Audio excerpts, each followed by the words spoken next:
A paz do Senhor, meus queridos jovens, de volta com vocês no canal mais abençoado do YouTube.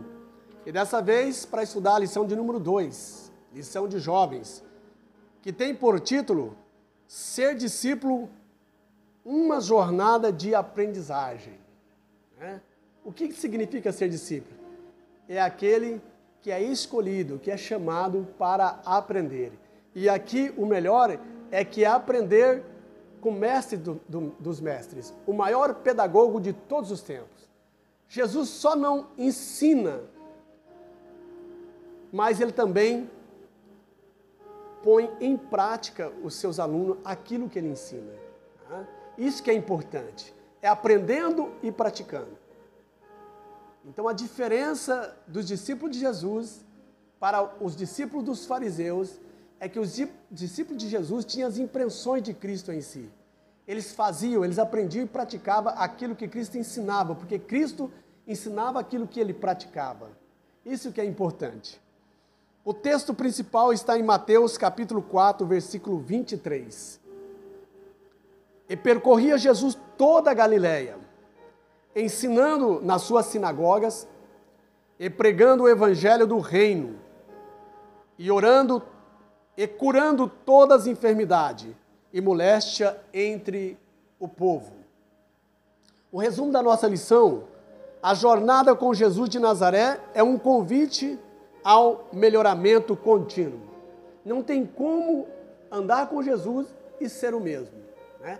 Cada dia você se torna melhor, é como o sol, né? Começa de manhã até chegar dia perfeito. Assim aqueles que andam com Cristo. O objetivo da nossa lição são 3. O chamado de Jesus Cristo para os seus filhos, filhas. Saber que a vida cristã é feita de escolhas. Mostrar aspecto da nossa jornada ao lado de Jesus Cristo. O nosso comentarista é o pastor Tiago Brasil, tá? E ele divide a lição em 3 pontos principais, ou 3 tópicos principais. O texto bíblico está em Mateus capítulo 4, versículos 19 ao 22. E disse-lhe: Vinde após mim, e eu vos farei pescadores de homens. Então eles, deixando logo as redes, seguiram-no. E adiantando-se dali, viu outros 2 irmãos, Tiago, filho de Zebedeu, e João, seu irmão, num barco com Zebedeu, seu pai, consertando as redes, e chamou-os. E eles, deixando imediatamente o barco e seu pai, seguiram-no pelo caminho. Aleluia! O nosso primeiro tópico é mais que um chamado, um retorno. O segundo tópico, a vida cristã é feita de escolha. E o terceiro tópico, a nossa jornada ao lado do Mestre. Iniciando aqui na nossa introdução,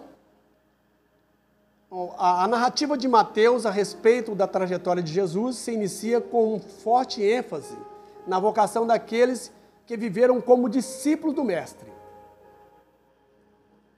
Para um líder ou para um leitor desatento, a radicalidade do convite lançado por Cristo pode até passar despercebido. Entretanto, basta nos colocarmos no lugar daqueles que foram desafiados a abandonar a segurança da rotina de suas vidas, que compreenderemos parte do nosso desafio na sociedade atual. Menos mundo, mais Cristo. É o que vamos tratar na lição deste domingo. Para nós entendermos o chamado dos discípulos de Jesus, nós precisamos colocar no lugar deles. Quando Jesus nos chama, nós temos que sair do conforto, da zona de conforto da nossa vida cotidiana, certo? Renunciar ao pecado, a vida corriqueira, a vida de pecado, distante de Deus. Renunciar a tudo isso e ouvir o chamado do Mestre e desprender desse conforto, dessa vida desalentada e seguir a Cristo pelo caminho. É uma nova vida, é uma nova caminhada, é um novo aprendizado, tá? É algo glorioso. Precisamos de colocar, só se colocando no lugar dos discípulos, nós vamos entender, porque eles de imediato aceitaram o convite daquele pregador desconhecido. Foi glorioso, foi penetrante, e eles não pensaram duas vezes, largaram o conforto da rotina do seu trabalho, renunciaram tudo para seguir o mestre, que lhe oferecia algo glorioso, com certeza. Primeiro ponto, ou primeiro tópico, mais que um chamado, um retorno. Tá? O que está dizendo aqui esse tópico, é um retorno à vida eterna. Aquilo que os nossos pais perderam no Éden, né? A vida eterna, a comunhão com Deus, porque deram ouvido ao inimigo de suas almas e perderam a maior bênção de todos os tempos.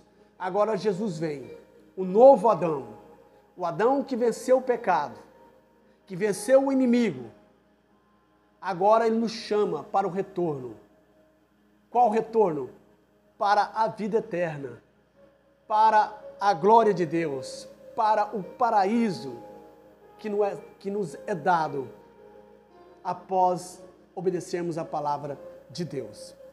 O primeiro subponto do primeiro tópico, é preciso uma poderosa transformação para sermos seguidores de Jesus. Para seguir Jesus, nós precisamos de querer ser transformados. Jesus, quando foi ensinar Nicodemos, em João 3, e ele disse, você tem que nascer de novo. E Nicodemos assustou e disse, mas como? Tornarei eu ao ventre da minha mãe? Ele disse, não, você tem que nascer da água e do Espírito. Nascer da palavra e do Espírito Santo de Deus.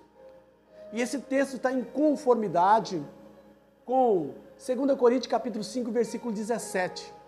Assim que, se alguém está em Cristo, nova criatura é. As coisas velhas se passaram, eis que tudo se fez novo.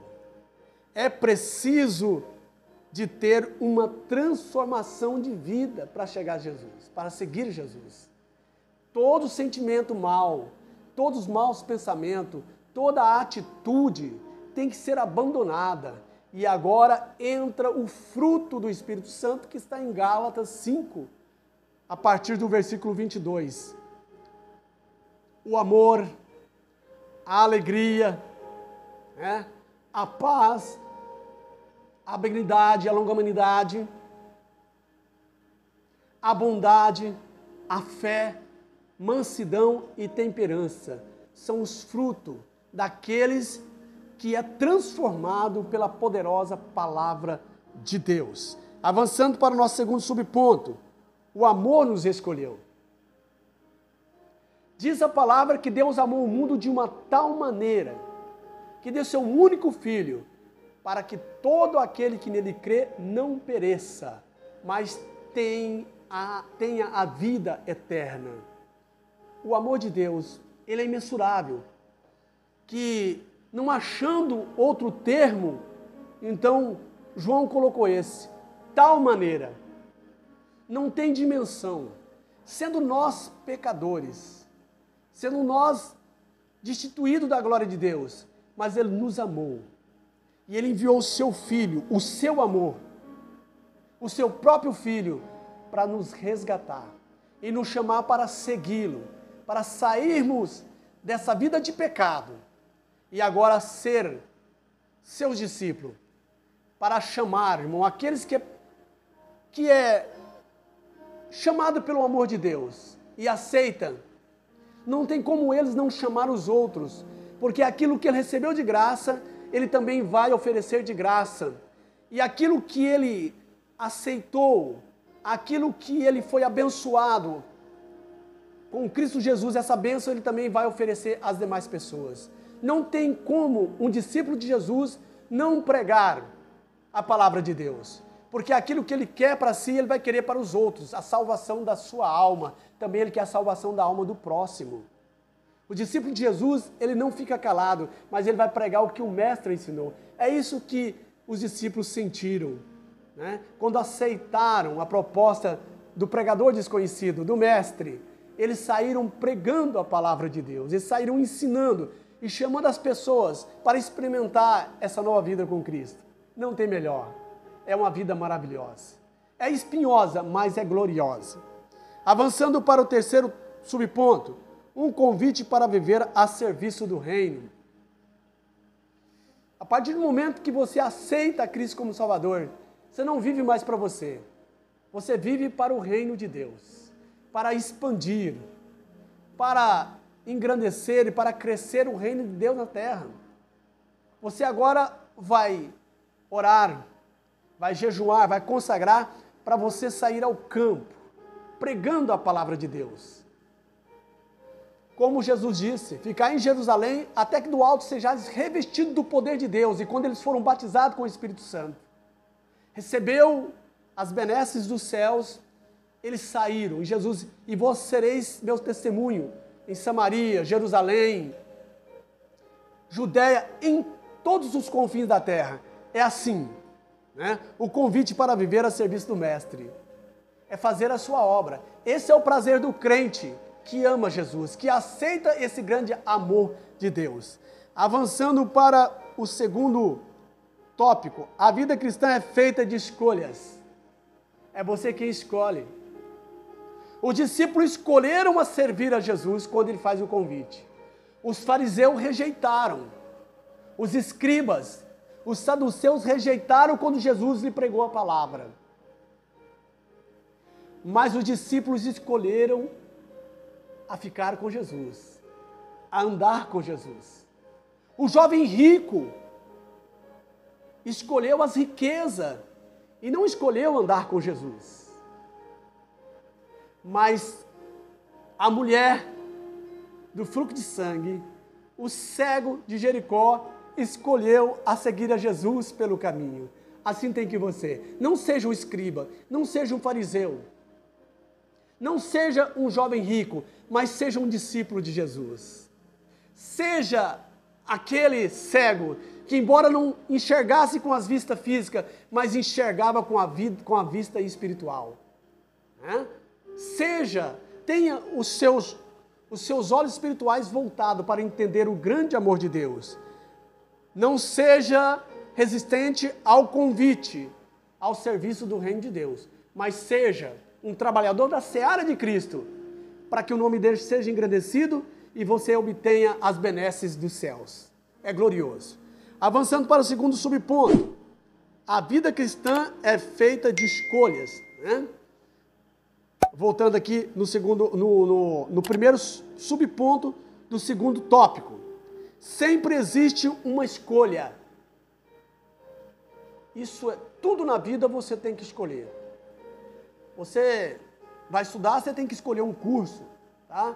Qual você vai querer? Administração, direito, você vai escolher aquele que encaixa no seu perfil. Você tem que escolher também, né? Você vai trabalhar, você vai procurar um serviço que também te altura. Você vai casar, escolhe, né, a pessoa certa, né? O jovem sábio escolhe a pessoa certa. E assim por diante, tudo na vida é escolha, sempre existe uma escolha. E você tem que pedir a misericórdia para você fazer a escolha certa, para não dar errado. Os evangelhos apontam que a natureza do chamado divino sempre é convidativa, nunca é uma imposição. É claro que Pedro e seus amigos pescadores poderiam rejeitar a proposta de Jesus, né? Mas eles não rejeitaram, porque escolheram o melhor. Como eu disse, não foi como o jovem rico que rejeitou a escolha. Não foi como os fariseus e escribas que rejeitou a escolha. Mas eles fizeram a escolha certa. Então, nessa vida, a melhor escolha que você faz, de todas que você tem que fazer, a melhor e maior, a mais grande, é escolher Jesus.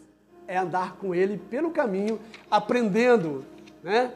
Porque Ele disse, vinde a mim, todos vós que estáis cansados e oprimidos, e aprendei de mim que sou manso e humilde de coração, e encontrarei descanso para vossas almas.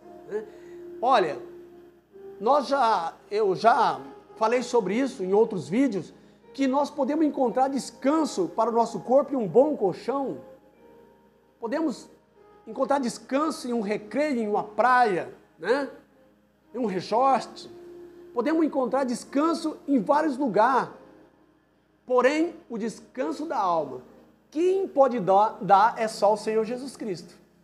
Se você quer encontrar descanso, né? Alívio para os seus pecados, por todas as suas agrúrias da vida, pelo aquilo que você fez de errado, quer encontrar perdão, né? Por algum problema que você tem, algum ato que você fez, né? Que te aborrece até hoje, Jesus tem descanso para a sua alma, só Ele tem. Ele apaga os seus pecados e você se torna leve, porque o fardo dele é leve. O fardo do pecado é pesado, mas de Jesus é leve, porque Ele te dá a paz e apaga todos os seus pecados, é uma nova vida. É só aceitar a Cristo e você vai experimentar. Experimentar o que é bom para a sua alma. Aleluia. Avançando para o terceiro subponto do nosso segundo tópico. Esteja preparado para renúncias. É óbvio que uma vez que você aceita Cristo, você não pode mais continuar na vida de pecado, na vida errada, na vida longe de Deus. Agora você tem que renunciar tudo aquilo que contraria a vontade de Deus. Se você era um homem que falava palavrões, agora você vai falar novas línguas, falar em salmos, em língua dos céus, né? Tudo aquilo que é honesto você vai passar a pensar e a praticar. Se você era um prostituto, você não vai prostituir mais. Você agora vai tratar de escolher uma pessoa certa, casar e viver uma vida diante de Deus, porque o casamento é uma instituição divina. Embora os homens tenham banalizado, mas é uma instituição divina. Então, servir a Cristo é renúncia. Renunciar ao pecado e abraçar com a vida, abraçar com o amor de Deus, que é o nosso Senhor Jesus Cristo. Voltando aqui no nosso segundo subponto, nós avançamos para o terceiro, mas voltando para o nosso segundo subponto, para não deixar passar, a natureza, segundo subponto do segundo tópico, a natureza missiológica da vocação. É lógico, se você foi alcançado por Cristo, alguém pregou a palavra para você e você aceitou a Cristo, agora você vai ser também um pregador, você vai ser um missionário. Você vai continuar essa missão. Todos aqueles que aceitam a Cristo como Salvador, eles são vocacionados para ser um grande missionário. Pregar a palavra para os seus vizinhos, né? Para o seu amigo. Pregar a palavra no seu serviço, no seu colégio, na sua faculdade. Você agora vai ser um grande missionário. Você é chamado para fazer a obra de Deus. Ide por todo mundo, pregai o evangelho a toda criatura. Quem crer e for batizado será salvo. Ide e pregai, ide e ensinai. Poucas vezes nós vemos Cristo dando ordem imperativa na Bíblia. Muitas vezes ele está ensinando os princípios, né? Os preceitos da palavra de Deus. Mas aqui ele dá uma ordem, é o imperativo, é um mandamento. Ide e pregai. Ide e ensinai. Você vai ser um grande missionário. Você vai pregar a palavra e você vai ensinar a palavra para que as demais pessoas aceitem a Cristo e sigam contigo nessa jornada. Você vai ser um missionário de Cristo. Todo aquele que aceita Jesus, ele não pode ficar acomodado em quatro paredes, nem sentado num banco assistindo pregações, mas ele tem que sair para fora das quatro paredes. Ele tem que ir às ruas, tem que ir aos valados, tem que sair à cidade anunciando como a mulher samaritana. Isso é ser um missionário de Cristo. Avançando para o nosso terceiro e último ponto, ou tópico, a nossa jornada ao lado do Mestre. Primeiro subponto, por que era necessário segui-lo? É uma pergunta, um ponto de interrogação. Essa resposta pode ser respondida de modo muito objetivo, porque viver com Cristo é inefável, é indescritível, é inexprimível. Segundo o texto de João 2, segundo o texto de João, capítulo 21 e 25, versículo 25, há, porém, ainda muitas outras coisas que Jesus fez. E se cada uma das quais fosse escrita, cuido que nem ainda o mundo todo poderia conter os livros que se escrevessem. Tudo o que disseram sobre ele é suficiente para revelar a graça da salvação, mas seria apenas uma pequena fração de tudo aquilo que poderia ser dito sobre quem é e o que fez Jesus, nosso sacerdote. Né? Então João diz que se fosse escrever todas as coisas que Jesus fez, não haveria livro suficiente no mundo para escrever. Mas o que foi escrito é o suficiente para revelar para nós a salvação, para dar a nós a certeza de aceitar a Jesus como Salvador. Tá? Porque é necessário segui-lo. É por isso, porque ele tem o melhor. Ele é o melhor. Ele é o Deus Todo-Poderoso. Ele é o Deus que tem todo o poder. Ele é o Deus que é a essência do amor. Em Jesus não existe mal, porque ele é a essência do amor. João disse na sua primeira carta que quem não ama não conhece a Deus, porque ele é amor. Então, temos motivo para segui-lo. Ele tem o melhor para você, ele tem o melhor para a sua família.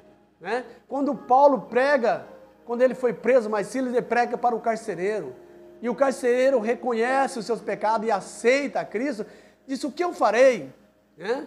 E ele disse: aceita Jesus, será salvo tu e a tua casa. Não pode ficar só com você a salvação, você tem que pregar para os seus pais, para o seu irmão e para os seus vizinhos, porque aquilo que é bom, nós temos também que oferecer para os outros, porque recebemos de graça e temos que dar de graça. Avançando para o segundo subponto, do terceiro tópico, a dinamicidade da proclamação do reino. O testemunho dos pescadores da Galileia nos serve de referência para compreender uma característica fundamental do anúncio do Evangelho. Quando o Verbo se fez carne e habitou entre nós, ele veio para ser mais do que mera notícia. João 11 e versículo 14. Em um mundo como o nosso, é urgente que o cristianismo seja mais do que um anúncio vazios. O Evangelho é um anúncio de salvação que se constituiu como saúde, libertação e esperança para a humanidade. 1 Tessalonicenses 1 e 3. A mensagem de Cristo nunca foi apenas um amontoado de teses.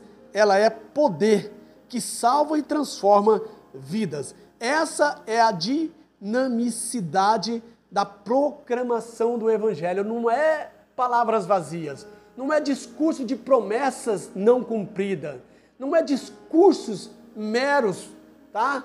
Fúteis, mas é pregação de salvação, é pregação que traz realmente a cura para a alma. Pregar a palavra de Deus é algo maravilhoso, ela tem um efeito inefável. Nós vemos que o presídio não pode dar jeito no bandido, as polícias não podem também dar jeito no bandido, às vezes os médicos não podem curar a enfermidade, mas Jesus pode dar jeito no bandido e transformar ele em uma nova criatura. E novamente ingressar ele na sociedade, que estava à margem da sociedade.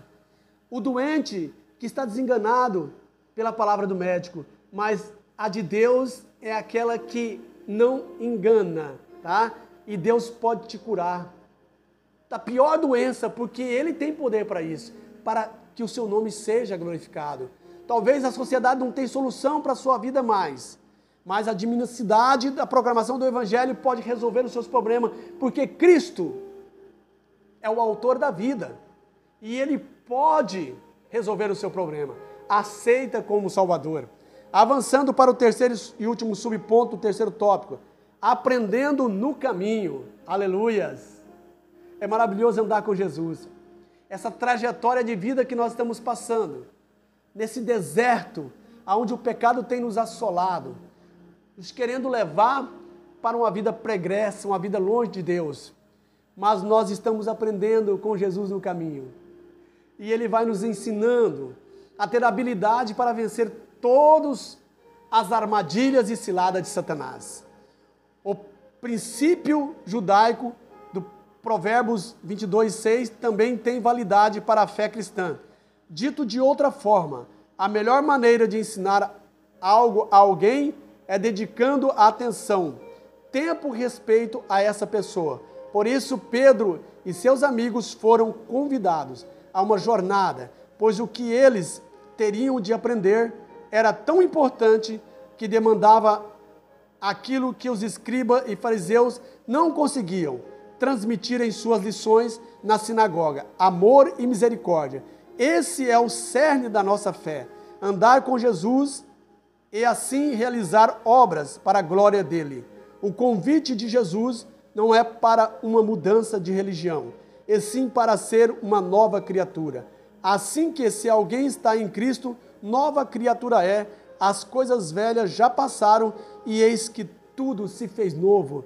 2 Coríntios capítulo 5 e versículo 17. Jesus disse para os fariseus, para toda a turma, para o seu discípulo que o acompanhavam quando ele ensinava e pregava: um novo mandamento vos dou.